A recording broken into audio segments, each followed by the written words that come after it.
বন্ধুরা, মুন্নির বাবা ছিল না, তাই মায়ের সংসার নিয়ে অনেক কষ্ট দিন কাটতেছিল। তাই মুন্নিকে ফল ও পানি বিক্রি করে দিন কাটাতে হচ্ছিল।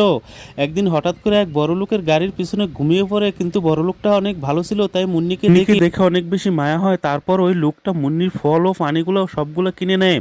কিন্তু মুন্নি তো ঘুমিয়ে আছে, মুন্নি কখনো বুঝতেই পারেনি এই লোকটা সবগুলো কিনে নিয়েছে। লোকটা কি করবে, সেই লোকটা অনেক ভালো ছিল, পকেট থেকে কতগুলো টাকা বের করে মুন্নির সামনে বুটের নিচে রেখে দেয়। বন্ধুরা দেখো কত সুন্দর ভালো লাগে, এরকম ভালো মানুষ দুনিয়াতে এখনো আছে। এই ভালো লোকটা কি করবে, মুন্নি তো ঘুমিয়ে আছে, মুন্নির ঘুম যেন না নষ্ট হয় সেজন্য দূরে গিয়ে বসে রইলো। দেখো কত সুন্দর একটা ভালো লোক, অনেক সময় ঘুমাচ্ছে মুন্নি, হঠাৎ করে ঘুম থেকে উঠে দেখে তার পানীয় ফলগুলো নেই। মুন্নি তো অনেক বিক্রির ফলগুলো হারিয়ে মুন্নি অনেক কান্না করতেছিল। কি করবে, এখন তো কিছু করার নেই। বুটটা তুলে দেখে মুন্নি নিচে অনেকগুলো টাকা পড়ে আছে। মুন্নি মনে মনে ভাবলো যে এত সুন্দর ভালো লোকটা কে হতে পারে, তাই শুকরিয়া আদায় করতেছে যে আল্লাহ তাআলার কাছে, যে সে আল্লাহ এই লোকটাকে তুমি ভালো করে দিও, ভালো মানুষ এখনো দুনিয়াতে আছে। তখন খুশি হয়ে সেই টাকাগুলো নিয়ে বাড়ির দিকে চলে যায়। সেই লোকটা তো ওখানে বসে আছে, কি করবে, সেই লোকটা দেখে অনেক খুশি হয়ে যায় যে মুন্নির ঘুম ভেঙে গেছে, এখন আমি গাড়ি নিয়ে চলে যাই।